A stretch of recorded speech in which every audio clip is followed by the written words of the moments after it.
Oh, gonna remove.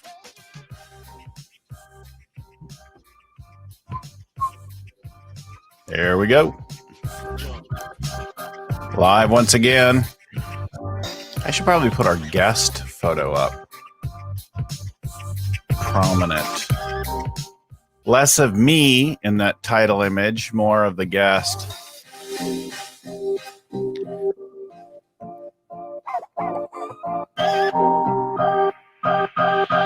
Good morning, good afternoon, good evening, everyone. Welcome to our listeners and viewers. So we're talking today all about how to adapt or die to the big changes that are going on. That's been a big theme this year. We have a special guest on to talk about the impact on a particular set of industries. But no matter what industry you're in, there's lessons here for all of us about adapting to the changing realities of the world.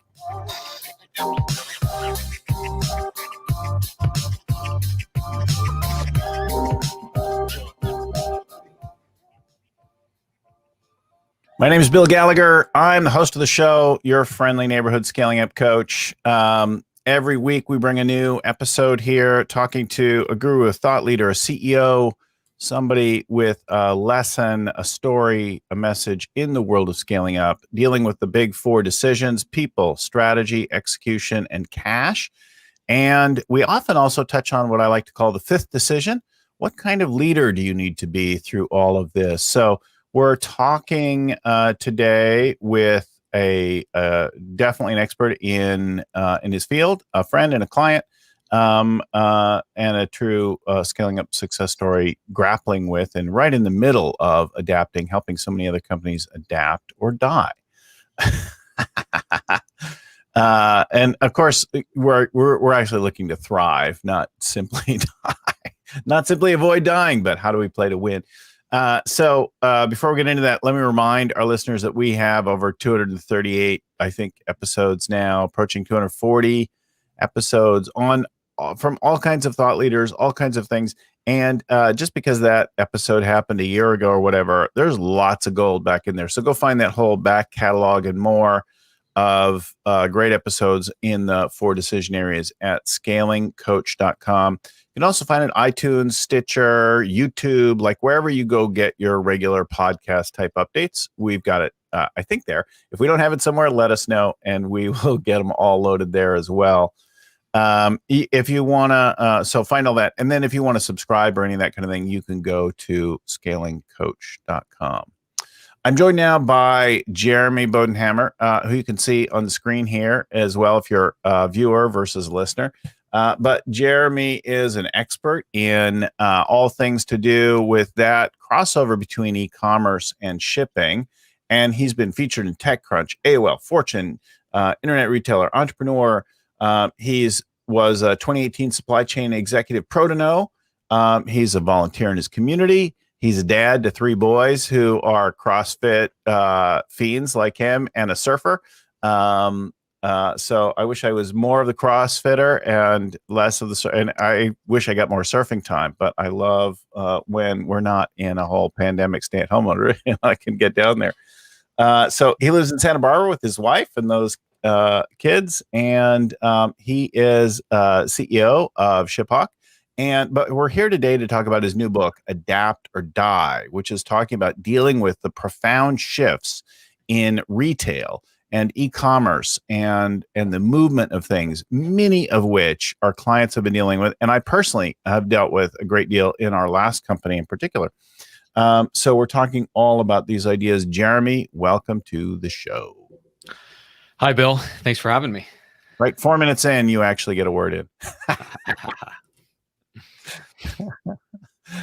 So it's going to be 71 degrees here today. I'm just saying that to rub it into all the people who live in the snowy areas. I'm in the Oakland Hills outside of San Francisco. Jeremy's down in Santa Barbara. We both live in beautiful places until there's either fires or floods. Except for that. Exactly. So let's talk about the book. But before we get into that and the lessons here, not just if you're a retailer, distributor, manufacturer, but lots of industries get disrupted, and there's lessons here for everyone. Before, let's talk about a little bit about your background. Talk about how you became an entrepreneur, kind of the journey, what led you to this company and this book. Yeah. Well, I started my first business when I was 12. My family didn't have much money and had to find some way to help out, put food on the table, pay the electric bill. Did you literally pay the electric bill, or were you just augmenting your own? No. I was contributing to the to keeping my family afloat at that point. That's great. kind of my initial catalyst. Yeah. And then, fast forward, I'm in college and I'm paying my tuition, working multiple jobs. And one of those jobs was in this little executive services firm that did FedEx and UPS, just small pack type shipments, nothing fancy. And there was an ownership change. I helped that owner double the size of the business right after the new owner acquired it, and worked those jobs. Got out of college, and by fast forward a little bit, I always monitored the business for sale listings, so those BizBen listings telling you what local businesses are for sale. I learned early on that you can tell more about what's going on in the market by how many dry cleaners are for sale in your community than you can by reading the Wall Street Journal each morning. And so I'm monitoring these, and I see this little pack and ship store come up for sale. And this was a similar business that I had worked at in college. And so I took note. And after a couple of days, the listing disappeared. So I figured, somebody bought it and moved on. And then another few weeks later, that same listing popped up again. And after that popped up 4 or 5 times, I finally called the broker and I said, dude, what's going on? Turns out that the business had fallen out of escrow with 5 consecutive buyers. And so I saw the opportunity on the wall. Remembered a story when a guy showed up to my parents' house with a handful of cash and bought one of their cars out of the driveway for far below its worth.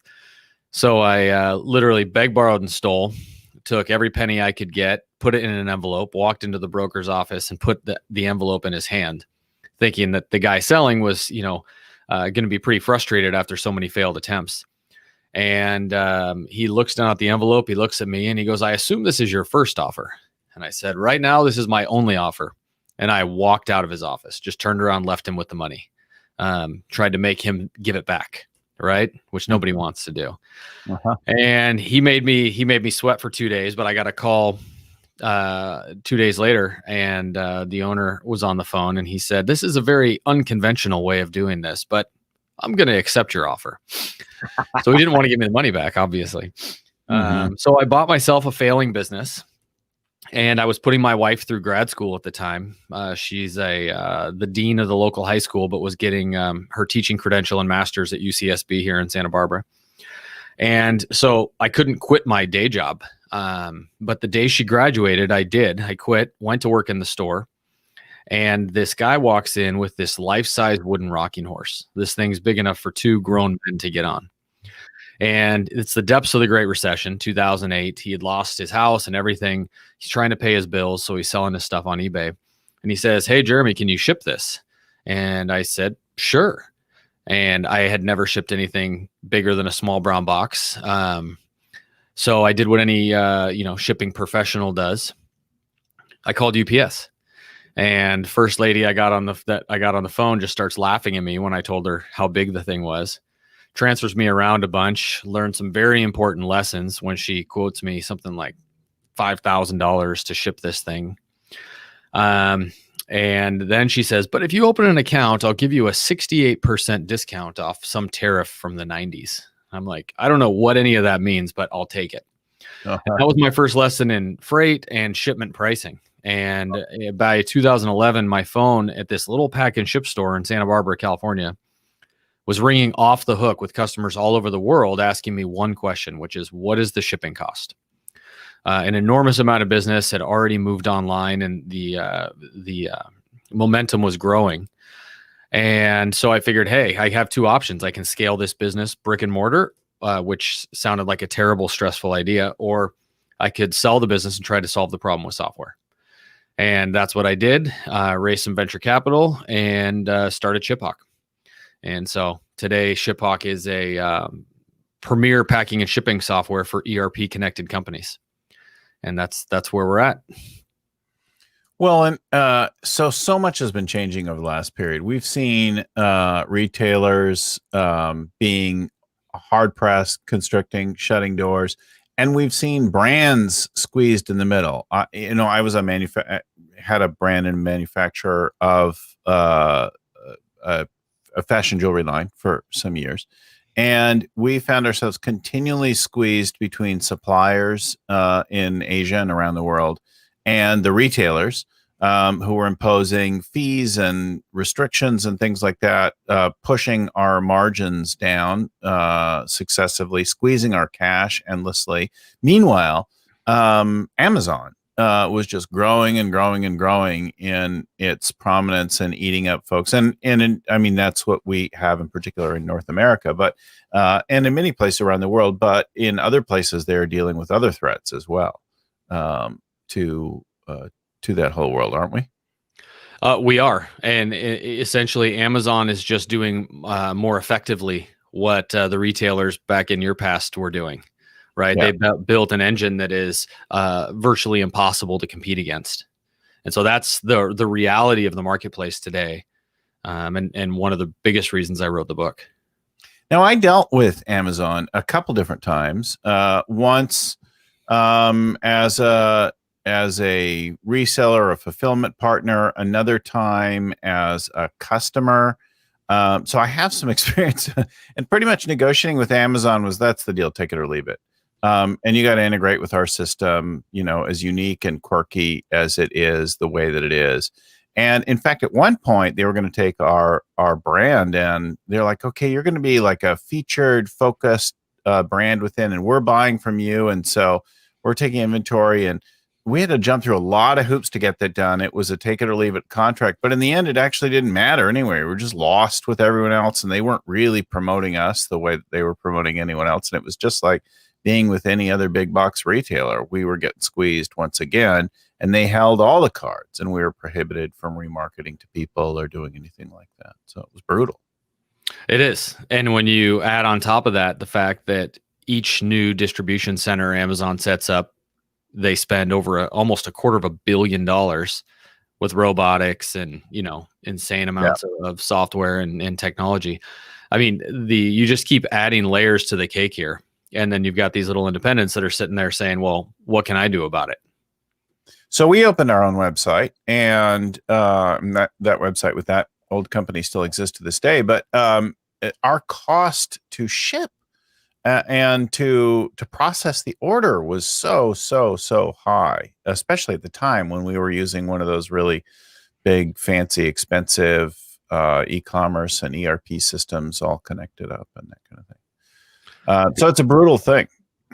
It is. And it's, as my kids say to me every day, it's not fair, right? It's not fair that Amazon's spending less on shipping than you are. It's not fair that they have their own army of delivery service providers, and you're being capped by FedEx and UPS, who even after they've hired hundreds of thousands of people for peak, still can't meet the holiday demand.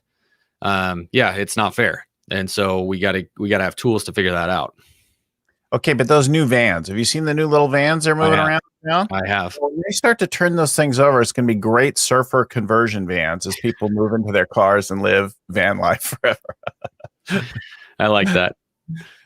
Okay, so let's actually tell some of the stories. Let's get into some of that. One of the ones that you shared as we got ready for the show is about Grove Collaborative. Talk about that company and why that's relevant. Well, Grove's an interesting company for a variety of reasons. One, they're a long-term ShipHawk customer. I remember early days in San Francisco sitting with the two founders in a cramped little office in this room that I think they had a name for it. I think it was more like a dungeon. And talking about why, they should trust their business to ShipHawk. So, I mean, I like telling stories, obviously, of customers, but they're amazing in their own right because they are head-to-head competitors with Amazon. And they're doing things a different way. One of their initiatives right now is called Beyond Plastic. And by 2025, they're going to have zero plastic in their supply chain. All of their products are healthy and green and natural. They, and of all the things that they sell, they're selling cleaners, household cleaners, things that normally are as far from natural as possible, right? And they've just exploded. The company's worth well over $1 billion as of their last fundraise, and they're just growing like crazy. So they're doing the right thing. They're being authentic with their customers, and they're seeing a lot of success, even in that kind of key territory where Amazon plays, which is those more commoditized type, home cleaning products, health and beauty, that type of thing. And you also spoke about Parker Clay. Yeah, Parker Clay is another amazing example because Parker Clay is a D2C brand that owns their entire supply chain. What D2C is? Direct to consumer. Direct to consumer. So they own their entire supply chain. In Ababis, Ethiopia, they have manufacturing facilities where they are empowering women who wouldn't otherwise have employment opportunities. And they now employ hundreds of them. And they make high-end, sustainable leather products. They manufacture them, import them, and then sell them all over the world. And they're another company that's just exploded. And you can find very similar things on Amazon. A story I don't talk about in the book, but I just love. The Allbirds CEO found out that everyone's going to Amazon searching Allbirds, and he doesn't want to sell on Amazon for a lot of reasons that make sense for his business. And so Amazon has products that they're saying are the same, but they're half the price. And so he wrote a letter to Bezos saying, hey, if you're going to copy us, please copy our sustainability. Please use the same products. Like together we can have a huge impact on humanity and on the earth. But don't copy our products and use all these harmful elements and say it's the same, because it's not.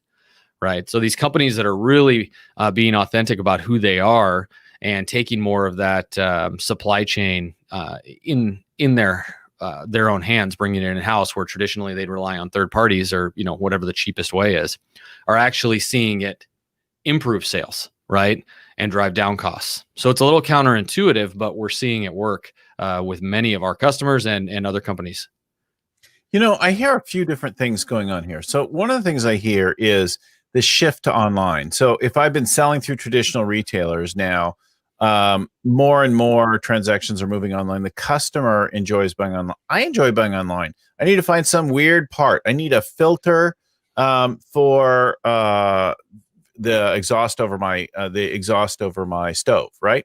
That's like a weird, obscure kind of part. Where am I going to get that? Filters R Us down the street? No, that doesn't exist anymore. If there was a range of filters for ranges, at one point, it isn't there anymore. My hardware store doesn't have but a couple of them, if any. And the same thing true with the unusual fit to the HEPA filter in my house air conditioning and heating system. I'm going to go online. I'm going to find those things. And Amazon has made it really, really easy. The whole category of online, right, has made it really easy. So if you've been dependent on selling through one channel and things are moving to another channel, that's one adaptation, right? And then if you're a retailer moving goods through that or selling through that, you don't want to necessarily be squeezed by Amazon, because they have made it easier with one click and almost universal find almost anything. Except then there are those trade-offs, right? And I think then the trade-offs are, as a business, I'm getting squeezed. As a consumer, I'm getting crap knockoff goods shoved at me with zero. Like, I bought things from Amazon all the time. Unfortunately, I do buy stuff from them because they're so dominant. Your book is sold through Amazon, right? So there's a time and a place for some of that.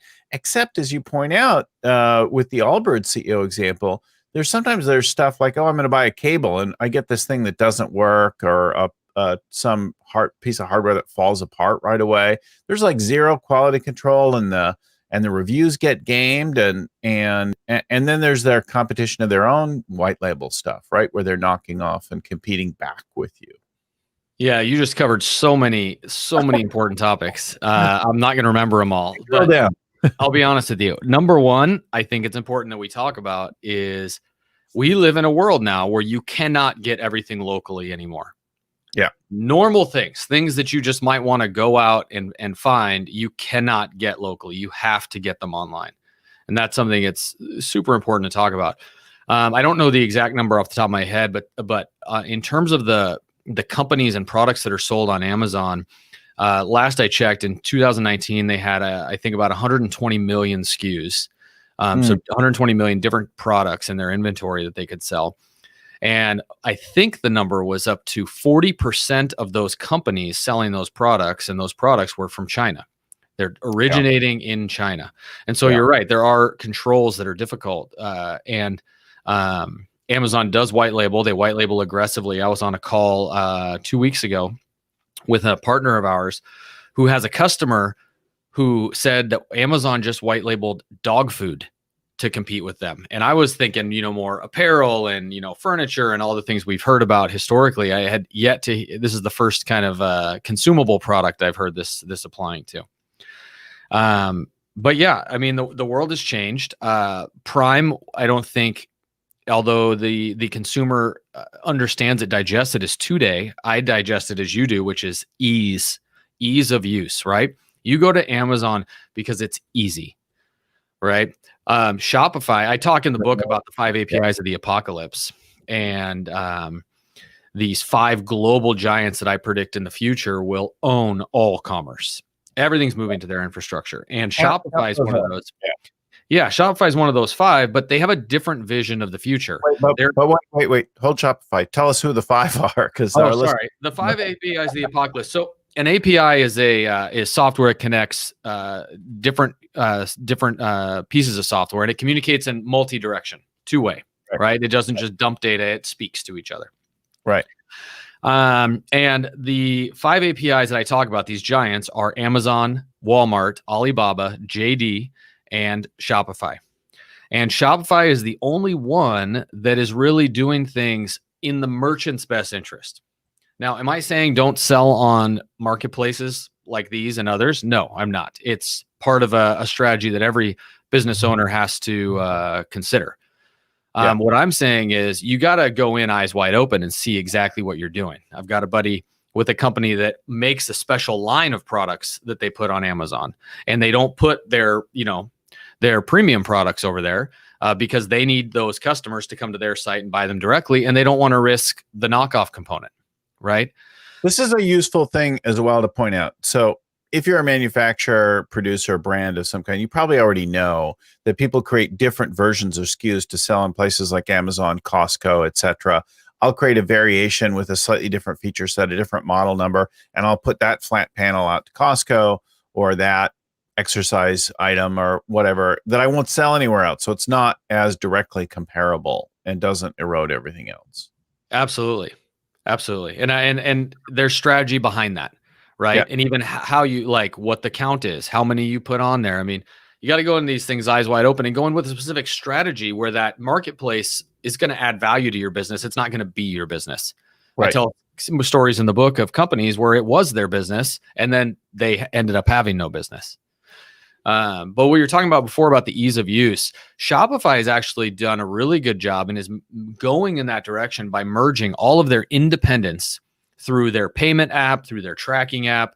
So if you hit a Shopify store, you may not know it was a Shopify store when you showed up, but your checkout is seamless. It is super easy and it's all connected on the back end.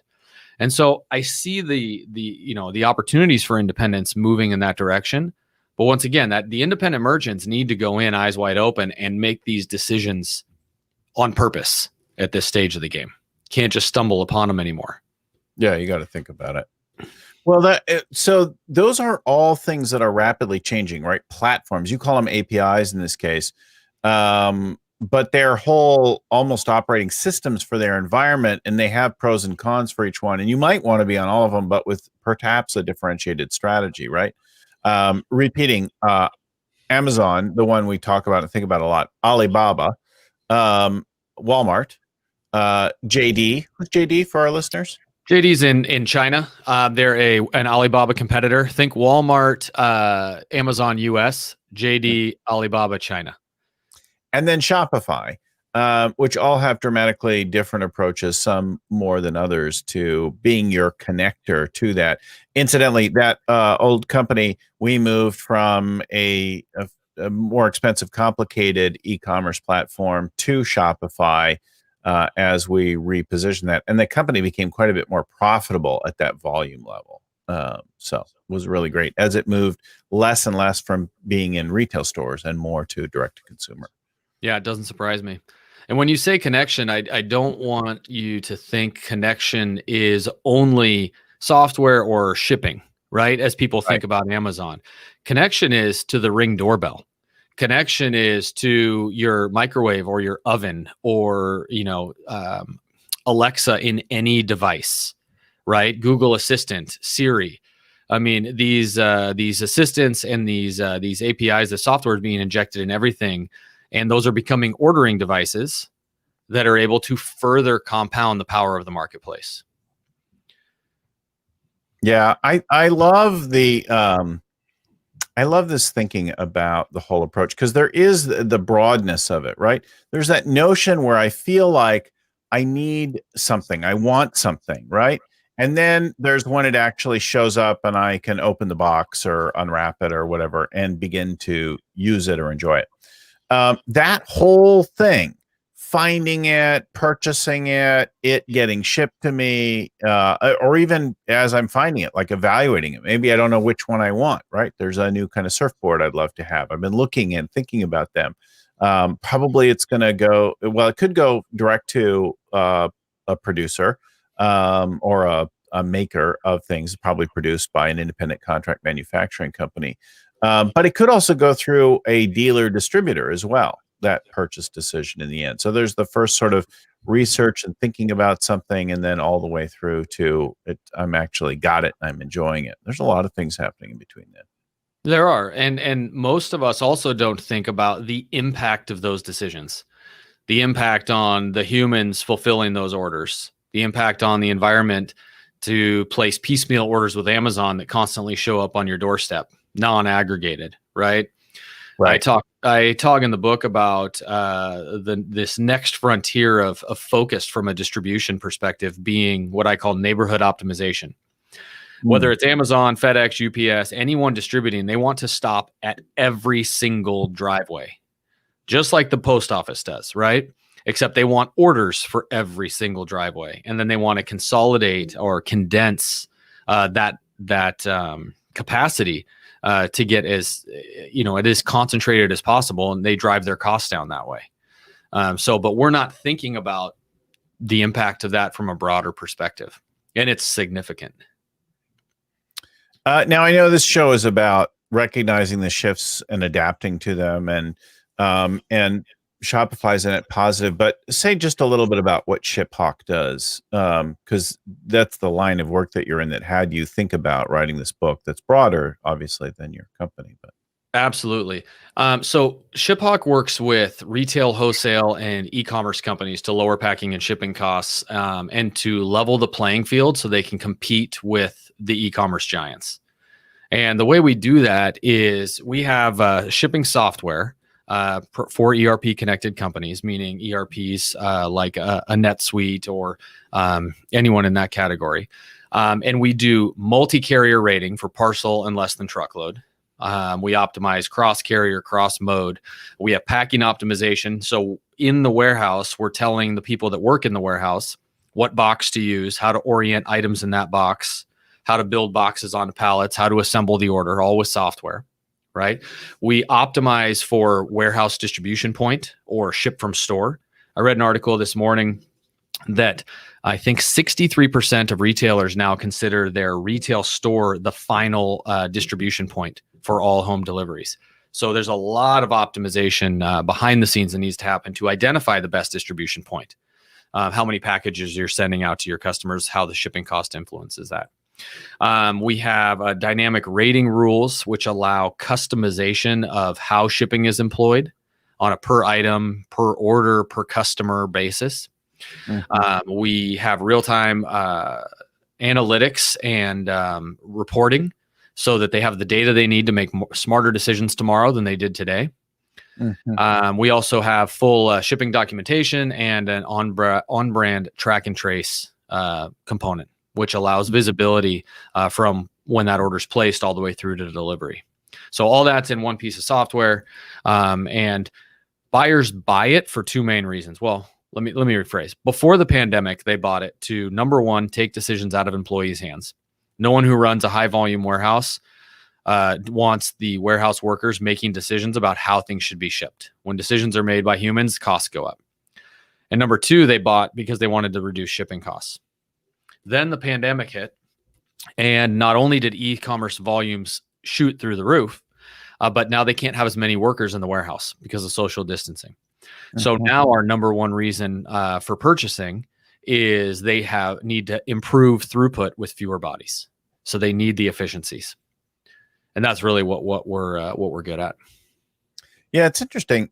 I don't know if our listeners and viewers have seen this before, but I visited a huge number of warehouse distribution centers, and it's really fascinating how software systems can optimize how the pick and pack goes on, how things are organized around the warehouse, how quickly something gets filled, what size containers they go in, what carrier they go out with, that whole flow of things through. And then you're even talking about which distribution center does the order go out to, that will optimize the fastest delivery for where we're carrying it if I've got multiple of them going on. But it's a really complex thing. And then there's the decision about, okay, which carrier am I going to use to fulfill the customer expectation for this time frame, and how's that evolving? And we've definitely seen some shocks to that in the last period, right? As people have had. Absolutely, and not even just which carrier, but which service.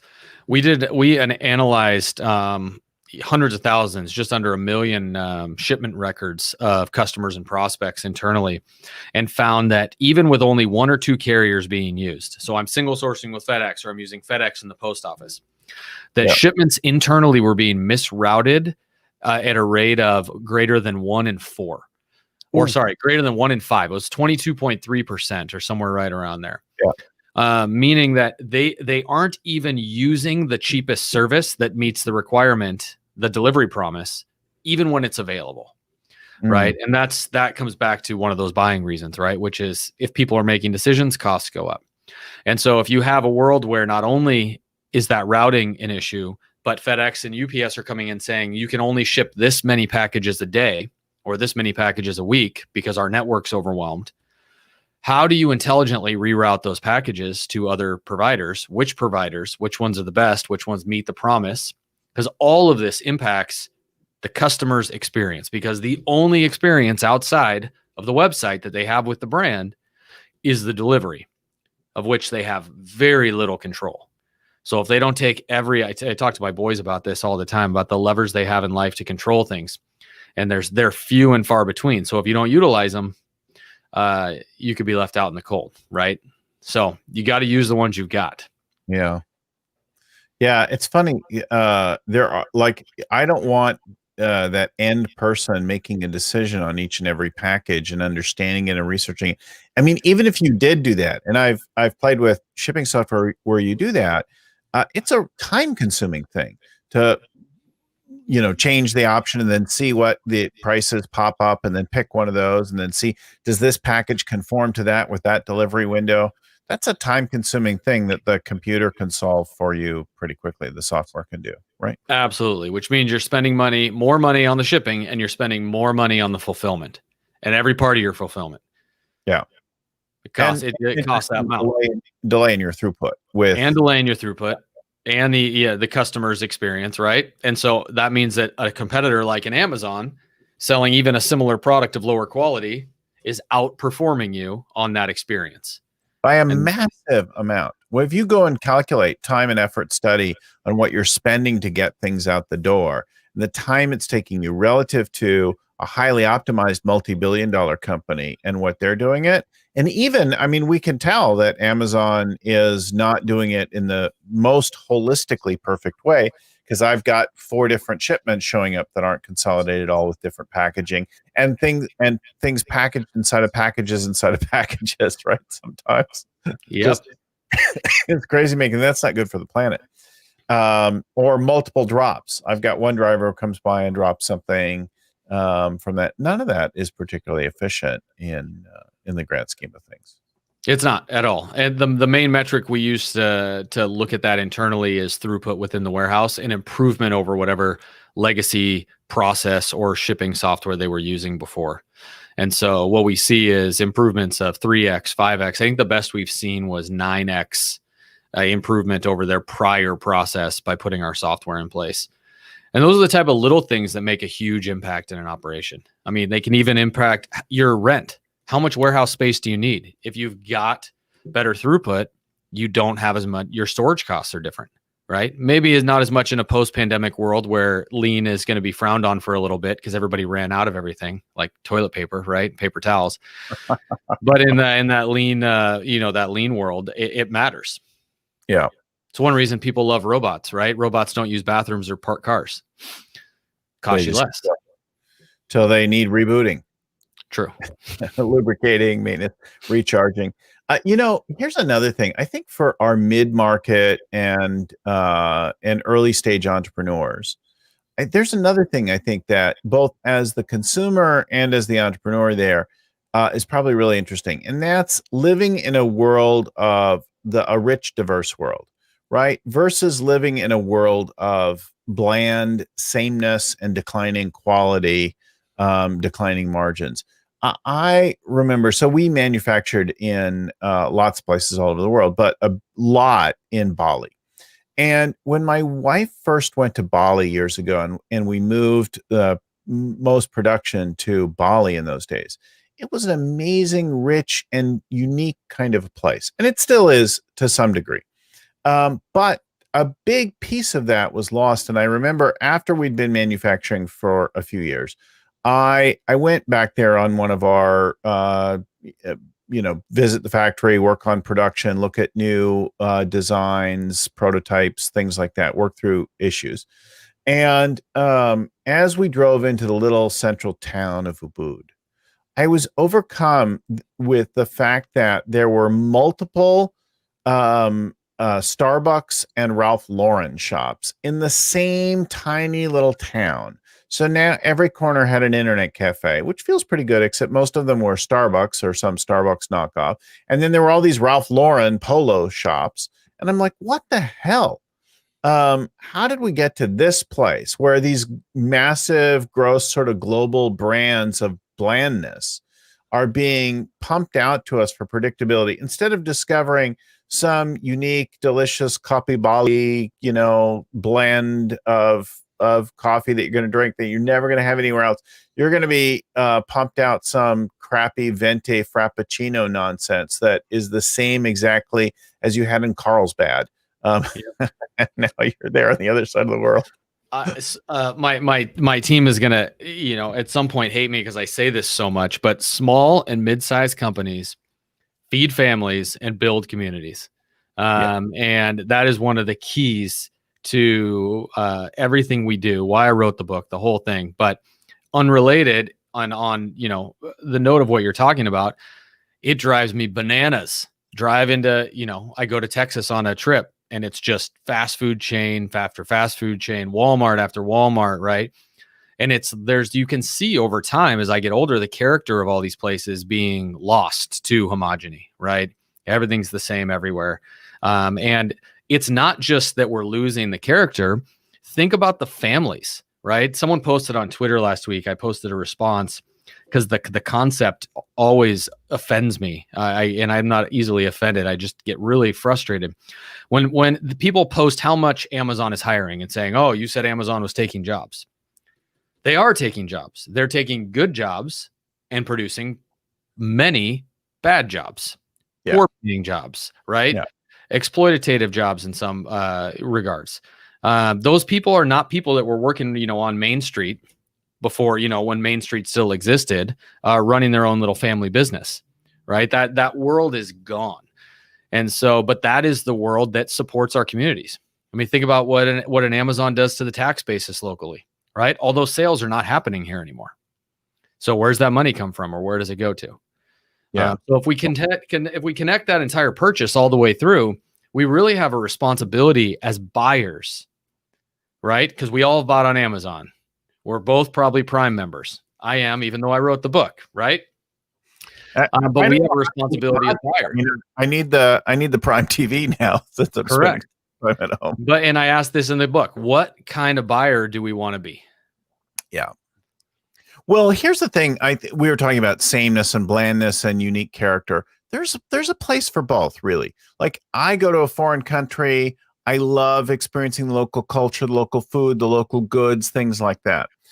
Or even to a different region. I want to see the unique foods and things of that region. I want to experience that. And there's a time when I can remember being in foreign countries and being just like, my stomach is revolting from some of the local food. It's not that it's bad. It's that I'm not used to it. Or it could be in some cases that it's bad.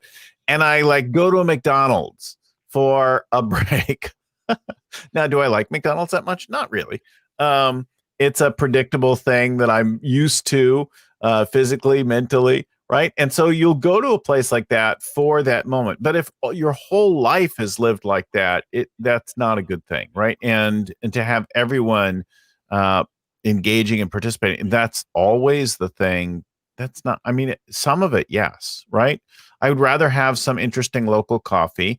On the other hand, there are times when I'm like, oh my God, if my barista had any more piercings, I'm like, I can't deal today, right? And then I might go it's like something's falling out of that dread into my coffee. Like, there are places that are so over the top. I'm definitely pigeonholing myself or typecasting myself as a very mainstream middle-aged white guy there. But there are times when any of us, for whatever reason, is more or less comfortable with something, and that diversity of thing, including the big brand, including the McDonald's, the Starbucks, the Amazon, the whatever. And if you were growing a company up, you'd want it to get to be that big player. But that, I think what you're talking about is leveling the playing field, right? Adapt or die is such a brilliant thing right now, because we see small businesses that have been hammered, whether it's because retail shops were largely closed for a time or were reduced and they couldn't deal, or people were just afraid and they weren't going out. And then restaurants are all takeout. There's no dine in or dine out anymore. For a while we had outside dining. But in that thing, the ones that adapted, some people are like, no, we're not going to adapt. We're going to shut down, or we don't know how. And so we're going to just keep doing the same thing and wait for this thing to be over. Yep. And what are the alternatives? Yeah. You either meet the people where they're at or you disappear. You do. Yeah. Now, here's the thing I think that's interesting that goes beyond, and I know that the title is Adapt or Die, but you speak to this thing.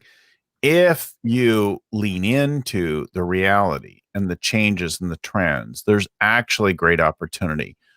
Most of the clients that we're working with this year, and many of the companies that we speak to that are in the scaling up world, are leaning into the trends, are leaning into the new realities, not just the pandemic ones, which is heightened and accelerated things, but for the most part, it just brought on things that were already at work, right? The shift to online from brick and mortar, from local, it isn't new to the pandemic. It just got amplified and accelerated with that whole thing. But the companies that are leaning into this are finding opportunity, are doing really well, are meeting needs. True. And, there's different elements here. I talk in the book about 6 different elements: packing, shipping, warehousing, data and analytics, robotics, and operations workers. And so from what you're talking about, hey, leaning into e-commerce, they already had their distribution set up. Even though it may have had some hiccups with inventory, they were able to quickly react, versus some of these more legacy retailers who truthfully don't know how to sell online, right? They have no idea how to do it. They have a website, but there's problems. It's not a good experience, right? You don't get what you need. Versus going into their store. But one of the areas that I am more passionate about speaking to, and is not as in vogue, and I think it should be, and I would like to see more businesses lean in, is in the treatment of the operations workers. You and I live in the world of tech and Silicon Valley and venture capital, and in that world, it's about in the front office. What type of environment do you have? How well do you pay? What benefits do you have? Do you have a foosball table and a pool table and kombucha on tap and all this nonsense? Do you have? It's Yeah, a big not just snacks. It's like an hire- entire snack like wall, You need right? a wall, beverages. Yeah. Yes. What chef did Google hire, right? But you Yes. go into the warehouse and it is exactly the opposite. Wait. You don't have a body worker on staff? I do not. Some places have massage, childcare, dry cleaning. It's crazy. In the parking lot. Yep. Why? Because they want productivity and they want the brain power of those people on the business, right? Yeah. But you go into the warehouse and nobody cares. It's how can we cut another penny off what we're paying these people? Yeah. Right. And they don't pay attention to the terrible productivity. They don't pay attention to the high workers' comp costs. They don't pay attention to all of the costs, the replacement costs. In regions where Amazon has a warehouse, the warehouse worker replacement rate is greater than 100% every year. And so the turnover costs these companies a fortune. And a great example, if you look at fast food, well, we know McDonald's, we know Taco Bell, right? But look at Chick-fil-A, and their biggest competitor, we could argue is Kentucky Fried Chicken. Yep. Well, Chick-fil-A is closed one day a week, and they pay their workers. I don't have the exact dollar amount in front of me. It's something like 30% more, maybe 40% more. It's a substantial starting pay that goes up. And they sell more than twice the average Kentucky Fried Chicken. Their average revenue per Chick-fil-A is something like $4.5 million to Kentucky Fried Chicken's $2 million. The same applies if you put the math to In-N-Out, which operates like Chick-fil-A, right, over McDonald's. Same thing. The manager of an In-N-Out makes $160,000 a year. They invest in their workers. A burger still costs $2, right? The In-N-Out prices haven't even kept up with inflation, but the business does phenomenally well. They take care of the workers. There's a line around the block all day, every day. There is no time that they are open where there's not a line. And with the pandemic, it's even worse because how many other places are you going to go? And so I think there's ways even that we don't think about that we can lean in, right? As business owners competing against these giants, like make it like Parker Clay, right? Make it part of your mission to take good care of the people that work for you. Yeah. What a difference it is to lean into the differences instead of just trying to be like them. Level the playing field on the things that you can, being smart about it, being mindful of what there is, and then being unique and true to who you are and what you care about, your own special sauce, if you will. Absolutely. And the companies that are doing that are exploding. So I want to come back to the resources and the takeaways in just 1 second. A couple of reminders. We do a show like this every week. We also have a tip show now. We're adding another show, but we've got a deep dive on some topic every week in the world of scaling up. You'll find all that and more at scalingcoach.com, our website, scalingcoach.com, iTunes, Stitcher, wherever you find YouTube, even wherever you find your podcast. The video releases are done live on Facebook, Twitter, Periscope. Where else are we putting them out? YouTube, so on. So if you want to see the live video, you'll get it there. You'll get the audio. But if you subscribe at our website, we'll send you a notice every week, and you'll get a direct link along with all the show notes, the resources, the links, the special offers, that kind of thing. So that's all at scalingcoach.com. Along with, we'll ship you a free copy of our book, Scaling Up, and you can get started scaling up. Just pay the shipping and handling at one low flat rate. And so you can get if you want to drop us a line, or if we've had more demand for our coaching this year than ever before, because people are dealing with and adapting to change, and it's a great time to have a coach. We've also got more flexible in the approaches that we've taken with the packages of coaching and the offers. But if we can help you find a coach in your neck of the woods, or with your style or particular area within Scaling Up, drop us a line to info@scalingcoach.com, or just remember scalingcoach.com. Get in touch with us there. I want to give special thanks to Vern Harnish, the author and creator of the Scaling Up Framework, and to Lucy Summers, who's operating in the background here before and after all our shows, keeping the live stream going and making the camera moves and things like that. Our audio is edited by Albert Burge at Podfly Productions, and the show notes are written up by Ein Kodina and then proofread by Tim McGowan. So let's talk about your top 3 takeaways. What are your things that you really want people to get from the book that your points to hammer home? Yeah. Well, the top three takeaways I would say are: number one, go to my website, jeremybodenhamer.com, Yeah. and take the shipping strategy assessment. It's free. Brilliant. It will give you an instant 1-page response at what you're doing well and what needs to improve. And even just the process of going through the questions will change your mindset on opportunities where you could drive initial focus. Number two, the number one reason I would say prospects call our sales team is for help with solutioning. They don't know what solutions to use. They don't know the difference between different pieces of software, shipping software, warehouse management software. So I've assembled a list of partners on the website so you can see reputable companies that we have worked with successfully with customers, and you know who you can reach out to do business with. And our team's always willing to help guide you there as well.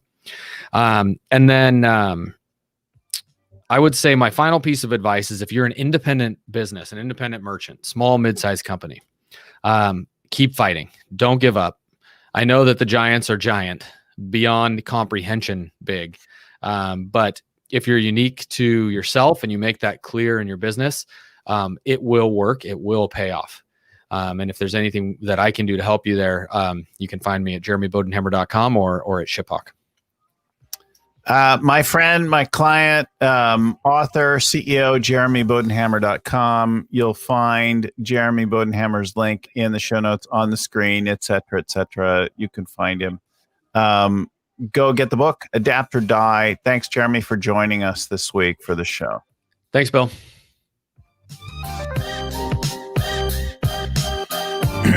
Thanks, everyone. Bye-bye. Keep scaling up.